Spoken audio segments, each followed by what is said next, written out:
स्वागत है आपके अपने YouTube channel learning point knowledge पर।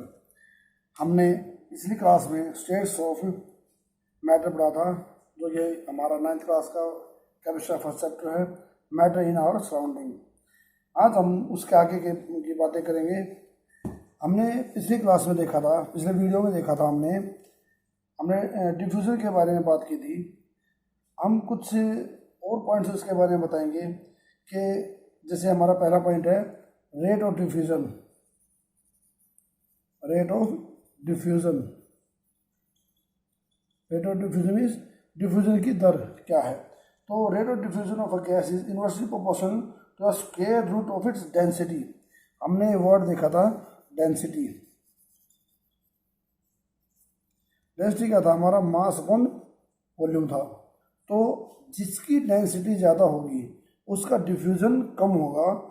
तो हम कह सकते हैं कि डेंसर जितना कोई भी लिक्विड होगा या कोई गैस होगी तो उसका रेट ऑफ डिफ्यूज़न उतना ही उसी प्रोपोर्शन में कम होगा, जो कि इन्वर्सली प्रोपोर्शनल होगा to the square root of its density. तो हम कह सकते हैं कि डिफ्यूज़न प्रोपोर्शनल है inversely proportional to the square root of density. Square root of density, ये हमारा रिलेशन बनता है। अब सेकंड पॉइंट है हमारा when a gas flows from high pressure to low pressure. जब भी कोई गैस हाई प्रेशर से लो प्रेशर की तरफ मूव करती है through a very fine hole, the diffusion is known as effusion. ये ध्यान रखना, ये पॉइंट ध्यान से समझना कि जैसे मान लो कोई सिलेंडर है, एलपीजी है, जैसे लिक्विफाइड पेट्रोलियम गैस जो हमने पढ़ा था, या जो हमारे सिलेंडर में यूज़ होती है, अगर वो हमें पता कि बहुत हाई प्रेशर पे स्टोर होती है, तो जैसे ही वो मान लो किसी पॉइंट से लीक होती है या स्मॉल होल से, बिल्कुल स्मॉल होल से मान लो लीकेज होती है, तो उस कंडीशन को हम कहते हैं इफ्यूज़न। डिफ्यूज़न तो क्या था कि जैसे एक पॉइंट से पूरे, जैसे ये हॉल है, कमरा है, तो उस पूरे में फैल जाना। लेकिन या हम इसमें कोई नैरो होल नहीं था, एक सिंपल जो भी किसी सिलेंडर का जो माउथ होता है उससे ओपनिंग थी। लेकिन इफ्यूज़न में ये केस था डिफ्यूज़न का, और ये है इफ्यूज़न होता है कोई स्मॉल होल हो, तो स्मॉल होल से में high pressure to very high pressure to low pressure move करना गैस का, या गैस का जैसे जो हाई प्रेशराइज्ड गैस होती है उस कंडीशन को हम कहते हैं इफ्यूज़न। ये हमारा एक अच्छा पॉइंट था। ये भी पॉइंट साथ साथ क्लियर होने चाहिए। जो बच्चे जो तैयारी कर रहे हैं टेस्ट की, तो ये उनके लिए हेल्पफुल रहेगा काफ़ी। और 9th क्लास के बच्चों को थोड़ा एडवांस नॉलेज मिल जाएगी इसमें। अब हम एक वर्ड और होता है फ्लूइड्स। कुछ बच्चे फ्लूइड्स के केस में भी कंफ्यूज रहते हैं। फ्लूइड्स क्या होते हैं? दे रिगार्ड ओनली लिक्विड्स। बच्चे क्या सोचते हैं कि सिर्फ लिक्विड ही फ्लूइड्स है, लिक्विड को वो फ्लूइड मान लेते हैं। लेकिन एक्चुअली है क्या? फ्लूइड वो होता है जो कि फैले, जो कि फ्लो करे। अब फ्लो लिक्विड भी कर रहा है और गैस भी कर रही है, तो हम दोनों को कंसीडर करते हैं फ्लूइड्स में। तो यहाँ पे हम कह सकते हैं fluidity means tendency to flow. Fluidity is present in both liquids and gases. हालांकि हम अगर फ्लूइडिटी की बात करें तो गैसेस में ज़्यादा होगी लिक्विड्स की बजाय, और सॉलिड्स में तो ये होती ही नहीं, क्योंकि सॉलिड्स आर रिजिड। सॉलिड क्या है? रिजिड है, वो फ्लूइडिक नहीं है। तो यहाँ पे हमें ध्यान रखना होगा कि gases are more fluidic than liquids. और इसका कारण क्या है कि गैसेस के बीच में इंटर पार्टिकल गैप ज़्यादा है, या हम कहते हैं इंटर पार्टिकल फोर्सेस कम है। ये गैस का केस है और ये लिक्विड का केस है। तो ये हमारा केस। तो यहाँ पे हमने देखा कि गैसों के अंदर इंटर पार्टिकल फोर्सेस कम होने के कारण वे ज़्यादा फ्लूइडिक हैं रेदर देन फ्लूइड्स। तो इसमें कंफ्यूज ना हो कि सिर्फ लिक्विड्स ही फ्लूइड्स कहलाते हैं। अब हम आगे बात करेंगे अपने कुछ और टॉपिक्स के बारे में, जिसमें कि हम आज देखेंगे चेंज ऑफ मैटर। हमने स्टेट्स की बात की थी, हमने 3 स्टेट्स की बात कर ली थी, सॉलिड, लिक्विड, गैस, लेकिन हमने उसके बारे में बात नहीं की कि इनका इंटर कन्वर्जन पॉसिबल है क्या। तो इनके इंटर कन्वर्जन के लिए हमारे पास 2 पॉइंट मेन आते हैं इनका इंटर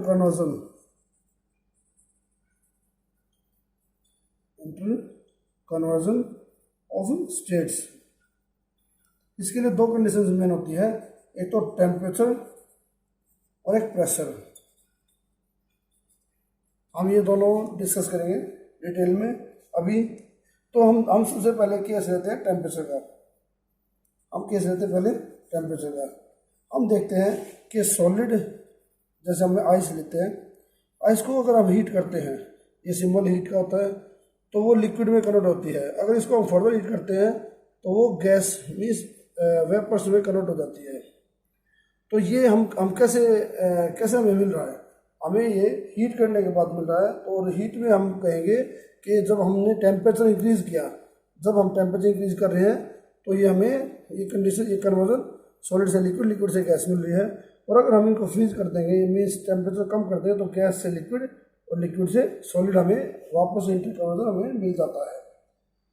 अब इसके साथ एक कुछ टर्म्स जुड़ी हुई हैं।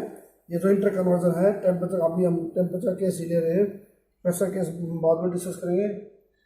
इसमें जो हमने देखा कि सॉलिड से जो, अगर सपोज हम पहले सॉलिड का कन्वर्जन कर रहे हैं लिक्विड में, सॉलिड हमने कन्वर्ट करना है लिक्विड में, तो यहाँ पे लेते हैं हम, सपोज आइस है, आइस का केस लेते हैं। तो यहाँ पे हम देखते हैं कि एट 0 डिग्री सेल्सियस हमें उस कंडीशन पे हमें ये जो आइस है, इसमें हमें आइस भी मिल रही है और साथ में कुछ लिक्विड वाटर भी मिल रहा है। इस कंडीशन में हमें दोनों कंडीशन मिल रही है, सॉलिड और लिक्विड वाली दोनों कंडीशन यहाँ पे 0 डिग्री सेल्सियस में हमें मिलती हैं। क्योंकि अब यहाँ पे ये नोट करना होगा कि दोनों कंडीशंस कैसे पॉसिबल हैं। तो इसके लिए एक वर्ड है यहाँ पे, लेटेंट हीट। लेटेंट हीट, जिसको हम हिंदी में कहते हैं छुपी हुई ऊष्मा। जैसा कि लेटेंट वर्ड से ही हमें पता चल रहा है, या हमें हिंदी में देखें तो छुपी हुई ऊष्मा, तो छुपी हुई हीट है, उसी से हमें नाम से इसको हम डिफाइन कर, हम समझ पा रहे हैं, हम डिफाइन कर सकते हैं। इसमें क्या होता है कि हम टेम्परेचर तो दे रहे हैं, हम सॉलिड को कन्वर्ट करने के लिए उसको टेम्परेचर प्रोवाइड कर रहे हैं, लेकिन वो टेम्परेचर उसकी सॉलिड से उसको लिक्विड में कन्वर्ट करने के काम आ रहा है, ना कि उसका टेम्परेचर राइज करने में। वो टेम्परेचर राइज नहीं करेगा, वो सिर्फ स्टेट चेंज करेगा, स्टेट चेंजिंग, वो सिर्फ स्टेट चेंजिंग के काम आ रहा है। यहाँ पे मतलब बना इसका कि जो हम एक्स्ट्रा हीट प्रोवाइड कर रहे हैं वो सिर्फ सॉलिड को लिक्विड में कन्वर्ट करा रही है, ना कि उसका टेम्परेचर राइज कर रही है। मतलब अगर वो 0 डिग्री सेल्सियस पे है तो वो 0 पे ही रहेगा और वो सिर्फ स्टेट चेंज करेगा। तो यहाँ पर हम लेटेंट हीट को अगर हमें डिफाइन करना हो तो हम यहाँ पर डिफाइन करेंगे लेटेंट हीट को, the amount of heat energy that is needed to convert 1 kilogram of a solid into the liquid state at its melting point temperature without any rise in temperature under atmospheric pressure.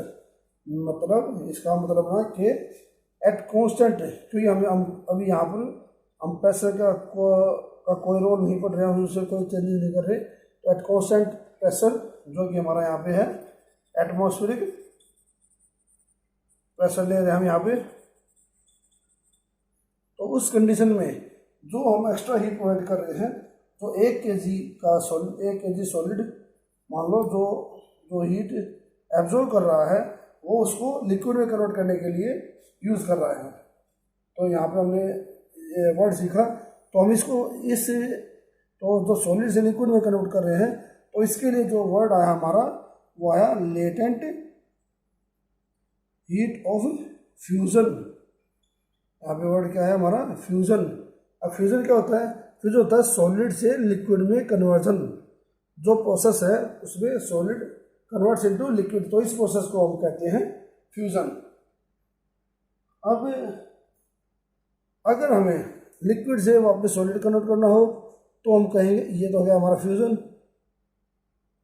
और ये हो गया हमारा freezing. तो हमें क्या करना होगा, टेम्परेचर कम करना होगा, टेम्परेचर डिक्रीज करना होगा, तो लिक्विड वापस सॉलिड में फ्रीज हो जाएगा, तो इसे हम कहेंगे फ्रीजिंग। और हमें देखना हमें मिलता है कि 0 डिग्री सेल्सियस पे हमें दोनों स्टेट मिलती है, सॉलिड और लिक्विड। जो आइस के केस की बात करें हमें यहाँ पे हमें पानी भी मिलता है और आइस भी मिलती है यहाँ पर। अब हम देखते हैं स्केल ऑफ टेम्परेचर। हमारा जो अगला टॉपिक है यहाँ पे हम देखेंगे कि हमारे पास कितने स्केल्स हैं जो टेम्परेचर मेजर करने के लिए हमारे यूज में आते हैं। अब आपने देखा होगा कि हम टेम्परेचर मेजर करते हैं यहाँ पे थर्मोमीटर से, थर्मामीटर। तो हम देखते थर्मोमीटर, यहाँ पे जो वर्ड थर्म माने होता है हीट और मीटर मीन्स मेजरिंग या मेजर्स। तो जो हीट को मेजर करे वो कहलाएगा थर्मामीटर, उसे हम कहते हैं थर्मामीटर, जो हीट को मेजर करता है। तो इसके लिए हमारे पास 3 स्केल हैं, एक तो सेल्सियस स्केल, एक केल्विन स्केल और तीसरा होता है हमारा फ़ारेनहाइट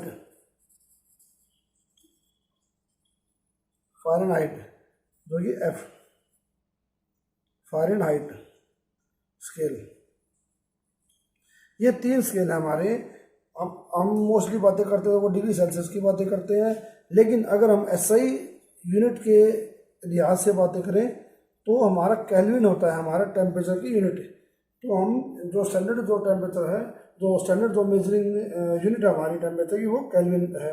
फ़ारेनहाइट को हम जैसे बॉडी वगैरह का टेम्परेचर मेजर करने में यूज़ करते हैं। जैसे हमने देखा कि मरकरी को हम यूज़ करते हैं, हमारा जो Hg होती है मरकरी, उसे हम अपने थर्मामीटर में यूज़ करते हैं, जो कि फीवर मेजर करता है, जो फीवर चेक करने के लिए यूज़ करते हैं। लेकिन आजकल इसको कम यूज़ में ला रहे हैं क्योंकि जो Hg है वो पॉइजनस है, वो पॉइजन है और वो जहरीला है और ये बॉडी में काफ़ी नुकसान देता है। तो इसके लिए आजकल डिजिटल थर्मामीटर्स यूज़ होने लगे हैं। अब ये जो 3 जो हमने स्केल की बात की, ये है स्केल्स ऑफ टेम्परेचर,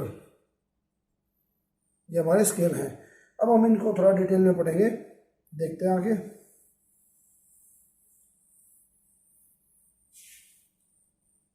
इसमें हम देखते हैं कि जो सेल्सियस डिग्री, अब यहाँ पर हम एक ध्यान रखते हैं एक चीज़ में कि जैसे ये हो गया डिग्री सेल्सियस, ये हो गया फ़ारेनहाइट और ये हो गया हमारा केल्विन। यहाँ पर हम देखते हैं एक तो मेल्टिंग पॉइंट ऑफ आइस और एक बॉइलिंग पॉइंट ऑफ वाटर। तो हम डिग्री सेल्सियस में जब बात करते हैं तो हमारा जो टेम्परेचर होता है वो हमारा 0 डिग्री सेल्सियस पे होता है, वो होता है मेल्टिंग पॉइंट। और 100 डिग्री सेल्सियस को हम मानते हैं सेल्सियस के केस में बॉइलिंग पॉइंट और वाटर। वहीं पर हम जो फ़ारेनहाइट होता है उस केस में हम 32 फ़ारेनहाइट को हम मानते हैं हमारा मेल्टिंग पॉइंट और 212 डिग्री फ़ारेनहाइट को हम मानते हैं हमारा बॉइलिंग पॉइंट। और केल्विन के केस में हम यहाँ पर लेते हैं 0 डिग्री को 273 केल्विन और 100 डिग्री को ये बॉइलिंग पॉइंट होता है हमारा 373 केल्विन। तो यहाँ पर हमने देखा ये मेल्टिंग पॉइंट ऑफ आइस, ये boiling point of water. 0 degree यहाँ पे 32 डिग्री फ़ारेनहाइट के बराबर है। और केल्विन के केस में हम लेते हैं तो 0 डिग्री बराबर होता है 273 केल्विन के बराबर 0 डिग्री सेल्सियस, और 100 डिग्री सेल्सियस बराबर होता है हमारा 373 केल्विन के बराबर। अब यहाँ से एक रिलेशन निकल के आती है फाइनाइट के केस में ये फाइनाइट बराबर है 9/5 C degree Celsius plus 32 degree.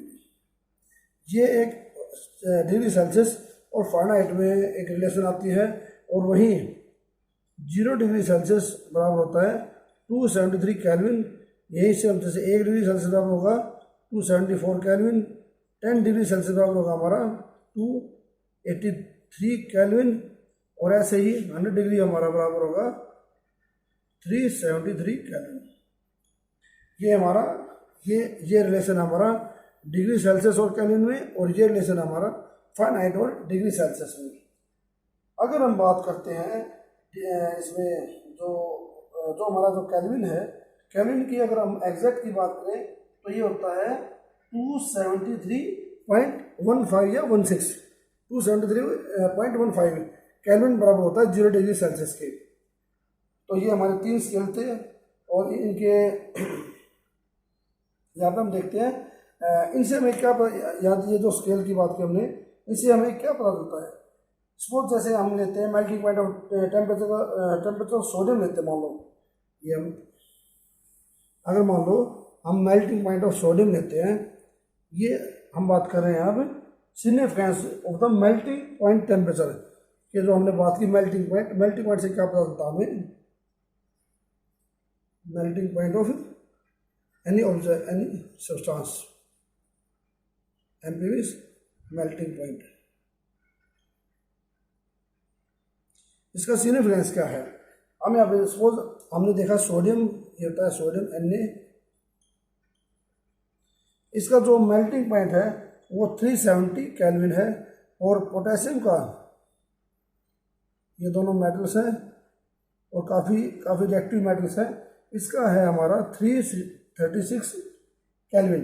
तो यहाँ पे हम देखते हैं कि जो सोडियम के जो पार्टिकल्स है, जो इसके जो पार्टिकल्स हैं, सोडियम के पार्टिकल्स के बीच फोर्स ऑफ अट्रैक्शन ज़्यादा है बशर्ते पोटेशियम के। तो हम कह सकते हैं कि पोटेशियम के बीच जो पार्टिकल्स के बीच फोर्स ऑफ अट्रैक्शन सोडियम के कंपेरिजन कम है, या हम कह सकते हैं कि सोडियम में अट्रैक्टिव फोर्सेस ज़्यादा हैं और पोटेशियम में कम है। तो इसी कारण तो यहाँ पे हमें नोट करने वाली बात हमारे लिए कि सॉलिड्स जिनका मेल्टिंग पॉइंट बहुत ज़्यादा होगा, तो इट मीन्स उनके बीच जो इंटरएटॉमिक फोर्सेस जो हैं वो ज़्यादा होंगी, जैसे इसमें सोडियम के केस में है पोटेशियम की तुलना में। तो यहाँ पे तो जितना ज़्यादा मेल्टिंग पॉइंट होगा उतना ही हम कह सकते हैं कि उसके अंदर इंटरएटॉमिक फोर्सेस ज़्यादा होंगी। अब बात आती है बॉइलिंग पॉइंट की। मेल्टिंग पॉइंट क्या होता है, मेल्टिंग पॉइंट वो होता है जिसपे कोई भी सॉलिड मेल्ट करना स्टार्ट करता है और वो कन्वर्ट होता है लिक्विड फॉर्म में। और इसी तरह से हमारे पास एक वर्ड आता है बॉइलिंग पॉइंट।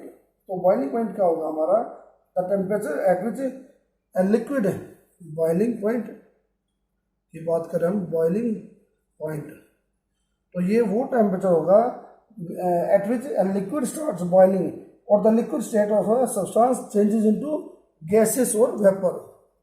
यहाँ पे लिक्विड चेंज होगा गैस में। यहाँ पे हमने देखा कि गैस में या वेपर्स में। अब गैस और वेपर के बारे में भी हम डिस्कस करेंगे लेटर ऑन, अभी हम इसको देखते हैं। तो बॉइलिंग पॉइंट तो हमने देखा कि जैसे वाटर का बॉइलिंग पॉइंट हमारा 100 डिग्री सेल्सियस था, जो इक्वल था 373 केल्विन के। अब इसमें जो अब हम देखते हैं कि 100 डिग्री सेल्सियस पे हम देखते हैं कि हम लगातार उसको हीट दे रहे हैं। सपोज हम काफ़ी हीट दे रहे हैं, ये बीकर सपोज यहाँ पे और भी कंटेनर रखा है, और ये हम इसको हीट देते जा रहे हैं। तो यहाँ पे हम देखते हैं कि 100 डिग्री सेल्सियस होने के बाद भी हम उसको लगातार हीट देने के बाद भी उसका इस लिक्विड का टेम्परेचर नहीं बढ़ता। तो ये वही कंडीशन आती है जो कि हमने लेटेंट हीट ऑफ फ्यूजन में पढ़ा था, उसमें देखा था। तो यहाँ पर हम देखते हैं कि जो लिक्विड है, यहाँ पे लिक्विड स्टार्ट होता है कन्वर्ट ऑन गैसेस स्टेट में आने में। तो यहाँ पे जो लेटेंट हीट है, यहाँ पे फिर लेटेंट हीट का कॉन्सेप्ट आता है। लेटेंट हीट यहाँ पे जो आती है वो होती है हमारी लेटेंट हीट ऑफ वेपराइजेशन, क्योंकि ये लिक्विड वेपर्स में कन्वर्ट हो रहा है, गैस में कन्वर्ट हो रहा है, लिक्विड से वेपर्स में कन्वर्ट हो रहा है। तो यहाँ पर हमारे वर्ड आता है लेटेंट हीट ऑफ वेपराइजेशन, जिसको हम डिफाइन करेंगे। अगर हम डेफिनेशन में डिफाइन करते हैं तो हम कहेंगे the amount of heat energy that is needed to convert 1 kilogram of liquid at its boiling point temperature into its vapour state without any rise in temperature. बिल्कुल आपको ये बात बिल्कुल नोट करनी पड़ेगी कि जो लेटेंट हीट होती है उसमें सिर्फ स्टेट चेंज होती है, उसमें कोई भी टेम्परेचर राइज नहीं होता।